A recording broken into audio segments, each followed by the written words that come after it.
Si tu es familier avec la marque The Ordinary, tu auras probablement remarqué qu'il propose 3 sérums hydratants. Tu as celui à l'acide hyaluronique, celui appelé Marine Hyaluronics et enfin celui aux acides aminés. La question qui demeure est donc la suivante, lequel vaut-il mieux choisir et est-ce qu'il y en a un qui est plus efficace que les autres? Eh bien si tu veux les réponses à ces questions, je te conseille de regarder cette vidéo. Alors allons-y, c'est parti!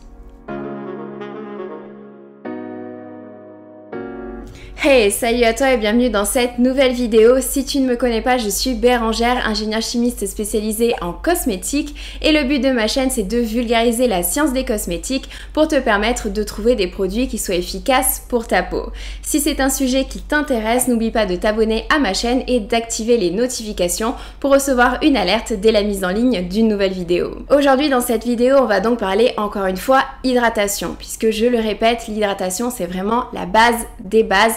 C'est ce qui va te permettre d'avoir une peau d'apparence plus jolie, plus lumineuse, plus rebondie et ça te permettra même de réduire les fines lignes. Puisque ta peau, si elle n'est pas suffisamment hydratée, elle ne va pas fonctionner correctement. Pour maintenir son intégrité, sa flexibilité et notamment ses différents mécanismes comme par exemple le renouvellement cellulaire, c'est hyper important que ta peau ait un bon taux d'hydratation. Donc l'hydratation, c'est vraiment l'une des clés principales en cosmétique pour avoir une peau en bonne santé. Mais attention, quand on parle hydratation, on ne fait pas uniquement référence aux crèmes hydratantes. Bien souvent, les gens oublient qu'il existe des petits sérums hyper légers sur la peau qui vont pouvoir hydrater n'importe quel type de peau et je t'assure, ces sérums conviennent à tout type de peau, quelle que soit ta problématique, ce sont des produits qui sont légers et que tu vas pouvoir insérer hyper facilement dans n'importe quelle routine beauté. Du coup, dans cette vidéo, on va parler plus spécifiquement des sérums hydratants de la marque The Ordinary. Alors ils en proposent 3, tu as le sérum à l'acide hyaluronique à 2% plus la provitamine B5, tu as celui qui est appelé le Marine Hyaluronics et enfin celui aux acides aminés avec de la provitamine B5. Ces 3 sérums, ils coûtent 6,80€ les 30 ml. Oui, c'est ça qui est bien avec la marque The Ordinary, c'est qu'on est sur des prix vraiment accessible. Mais du coup, étant donné qu'ils ont le même prix, est-ce qu'il n'y en a pas quand même un qui se dégage des autres? Est-ce qu'il n'y en a pas un qui est meilleur que les autres? Est-ce que les 3 conviennent à tout le monde? Eh bien, c'est ce qu'on va voir dans cette vidéo. Et on va commencer de suite par parler du sérum à l'acide hyaluronique. Alors, l'acide hyaluronique, c'est tout simplement l'humectant le plus utilisé en cosmétique. Donc, ce qu'on appelle un humectant, c'est tout simplement une substance qui est capable d'attirer des molécules d'eau.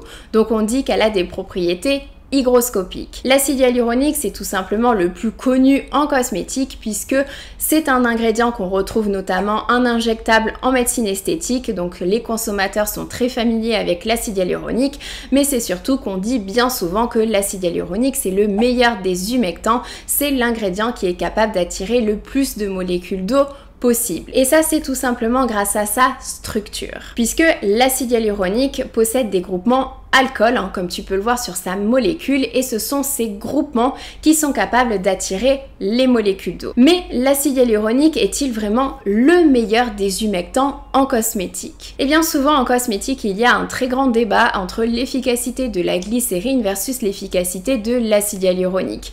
En effet, la glycérine, c'est également un formidable humectant qui est très utilisé en cosmétique, et comme tu peux le voir sur sa molécule, elle dispose également de groupements alcool qui ont donc une affinité avec l'eau. Donc est-ce qu'il y en a un qui est vraiment plus efficace que l'autre? Alors ce qu'il faut savoir, c'est que la glycérine, premièrement, c'est un actif qui est beaucoup moins cher par rapport à l'acide hyaluronique, mais d'un point de vue marketing, la glycérine, ça fait pas autant vendre que l'acide hyaluronique. Mais si on se base purement et simplement sur l'efficacité, eh bien malheureusement, il n'y a pas d'études comparatives entre les deux.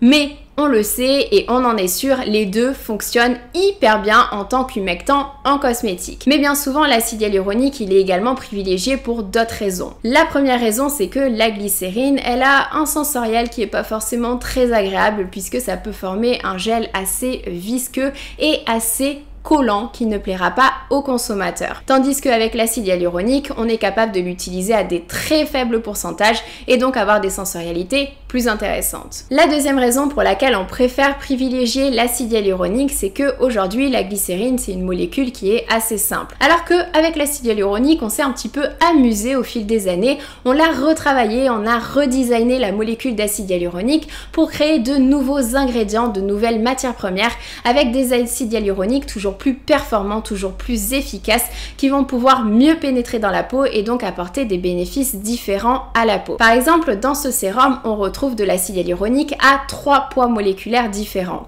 à haut poids moléculaire, moyen poids moléculaire et bas poids moléculaire. Alors pour rappel, les poids moléculaires, c'est tout simplement des différentes tailles de molécules. Donc on a un acide hyaluronique avec de grosses molécules d'acide hyaluronique et de plus petites molécules d'acide hyaluronique. Ce qui fait que les deux n'ont pas exactement la même pénétration dans la peau et donc n'ont pas exactement les mêmes propriétés. Donc avec ce sérum, on va avoir une hydratation immédiate mais également une hydratation sur de la longue durée. Et c'est pas fini puisque dans ce produit, on retrouve également un polymère réticulé d'acide hyaluronique. Oui, je t'avais dit qu'on s'était amusé avec l'acide hyaluronique et qu'on avait créé de nouvelles choses. Eh bien, il faut comprendre par là que c'est comme si on avait pris des molécules classiques d'acide hyaluronique et on les avait collées ensemble pour former une encore plus grosse structure d'acide hyaluronique qui a bien évidemment pour but de rester à la surface de la peau pour diminuer les pertes en eau et donc hydrater la peau. Et c'est pas tout, dans ce sérum, on retrouve également de la glycérine qui est donc notre fameux deuxième humectant le plus utilisé en cosmétique puisque pourquoi choisir quand on peut mettre les deux dans un seul produit? Et pour finir, on retrouve également du panthénol qui est notre fameux provitamine B5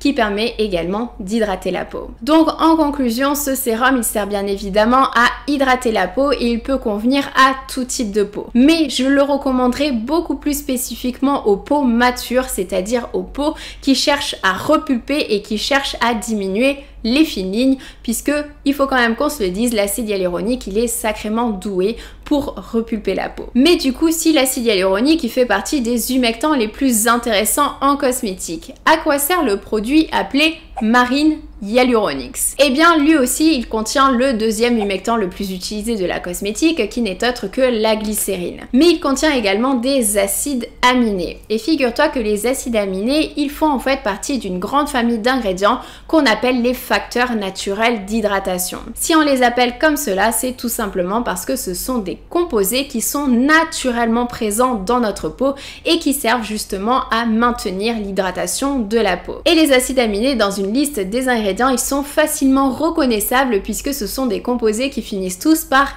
-ine. Par exemple, arginine, glycine, alanine, sérine, valine, isoleucine, proline, tréonine, histidine et phénylaline. Mais il y a toujours des exceptions à la règle, puisque le monde n'est pas drôle s'il n'y a pas d'exception, et l'acide aspartique est également un acide aminé. Et c'est pas tout, puisque dans cette grande famille des facteurs naturels d'hydratation, on retrouve également les PCA et les dérivés PCA. Alors PCA, c'est tout simplement l'abréviation de acide pyrrolidone carboxylique. Et n'aie pas peur, puisque c'est tout simplement un composé qui est naturellement présent dans ta peau et qui permet de l'hydrater. Et comme tu peux le voir, parmi les humectants naturellement présents dans notre peau, on retrouve majoritairement les acides aminés libres, le PCA ainsi que certains minéraux. Donc ça fait totalement sens de les utiliser en cosmétique pour réhydrater la peau puisque ils fonctionnent tout simplement comme n'importe quel autre humectant. Leur avantage et le pourquoi ils sont utilisés ici, c'est parce qu'ils permettent d'avoir un sensoriel qui est beaucoup plus léger sur la peau. Comme tu peux le voir, on a un sérum qui est vraiment très liquide, beaucoup moins gélifié, beaucoup moins visqueux que l'acide hyaluronique qui peut à des hauts pourcentages commencer à former un gel qui n'est pas forcément très agréable. Mais au fait, pourquoi il s'appelle le Marine Hyaluronics? Eh bien c'est parce qu'il contient également un extrait d'algues ainsi que des exopolysaccharides qui sont tout simplement des grosses molécules de sucre, et ces composés ce sont des humectants, donc ils fonctionnent tout simplement comme l'acide hyaluronique, et étant donné qu'ils sont d'origine marine, eh bien ils ont appelé le produit Marine Hyaluronics. Et concernant l'actif pseudo-haltéromonase ferment extract, eh bien ce n'est pas qu'un simple humectant, pas du tout. En fait, c'est un actif qui est majoritairement vendu par la société Lipotech. Et cet actif, il permettrait également de réduire la brillance de la peau, donc de contrôler la production de sébum et de resserrer les pores. Oui, je t'assure. Donc c'est un actif qui peut être tout à fait intéressant pour les peaux grasses. Mais c'est pas tout, puisque cet actif, il aurait possiblement une action anti-âge, puisqu'il permettrait d'augmenter la synthèse des protéines et donc notamment d'augmenter la production de collagène dans la peau. Et je pense d'ailleurs que dans ce sérum, ils ont utilisé l'actif qui s'appelle Cicod Marine Ingredient de la société Lipotech, puisqu'on retrouve également dans la liste des ingrédients l'acide salicylique, l'acide citrique, le sodium salicylate, qui sont des ingrédients qu'on retrouve également dans cette matière première de Lipotech. Alors attention, cet ingrédient il a majoritairement été testé lors d'études in vitro, c'est-à-dire sur des cultures cellulaires au laboratoire et non directement sur des hommes, donc il faut faire très attention avec toutes ces revendications. Cela dit, Lipotech, qui est donc le fournisseur de cette matière première, ils ont quand même testé cet ingrédient au niveau des lèvres pour lesquelles on voit une diminution flagrante des ridules. Mais encore une fois, il faut faire attention à ces images puisque la diminution des ridules, elle peut tout simplement être due à un effet hydratant et non véritablement un effet anti-âge. Quoi qu'il en soit, c'est pas pour ça qu'on n'est pas content d'avoir cet ingrédient dans notre sérum. Mais en conclusion, ce sérum, moi je le recommanderais beaucoup plus aux peaux mixtes à grasse. Pourquoi? Parce que c'est un sérum qui est beaucoup plus léger sur la peau, beaucoup moins gélifié et donc un sérum beaucoup plus discret que le sérum à l'acide hyaluronique. En plus, il a possiblement un effet régulateur de sébum, donc je pense qu'il conviendrait davantage aux peaux mixtes et aux peaux grasses. Mais du coup, à quoi sert concrètement le dernier sérum hydratant qui est appelé acide aminé plus B5? Alors les acides aminés, on vient de les voir en long, en large et en travers, ce sont des humectants, donc des composés qui vont hydrater la peau et c'est ce qu'on appelle des facteurs naturels d'hydratation puisque ce sont des composés naturellement présents dans notre peau et qui permettent justement de maintenir son hydratation. Alors dans ce produit, on retrouve également d'autres facteurs naturels d'hydratation comme par exemple le sodium PCA, le sodium lactate et le PCA. Mais du coup, concrètement, c'est quoi la différence avec le marine hyaluronique qu'on vient juste de voir? Et bien cette fois-ci, à la place des ingrédients d'origine marine, on retrouve du panthénol. Oui, le panthénol, on en a déjà parlé puisque c'est un humectant qui sert à hydrater la peau. On l'appelle provitamine B5 tout simplement parce qu'il va être converti dans la peau en vitamine B5 qui est l'acide pantothénique. Et ce sérum, il en contient 5%. 5% de panthénol, ce qui est vraisemblablement beaucoup plus que dans le sérum acide hyaluronique plus B5 qu'on a vu en premier dans cette vidéo. Et ce qui est très intéressant, c'est que le panthénol, il offre des propriétés cicatrisantes, puisqu'il va avoir un effet anti-inflammatoire et il va permettre la régénération de la peau. C'est notamment pour ça que c'est l'ingrédient actif dans la crème Cicaplast de La Roche-Posay, ainsi que dans la crème Bepanthen, qui sont deux crèmes permettant de cicatriser la peau. Donc en fait ce sérum, comme les deux autres sérums, c'est un sérum qui va premièrement hydrater, mais il se différencie des autres sérums puisqu'il offre une dimension cicatrisante. Donc je le recommanderais beaucoup plus aux peaux qui ont une barrière cutanée qui peut être un petit peu altérée, une peau qui présente des rougeurs comme par exemple des cicatrices rouges liées à de l'acné ou alors des cicatrices de type bobo de la vie du quotidien. Ce sérum, c'est également un produit qui a un sensoriel très léger, exactement comme le marine hyaluronique.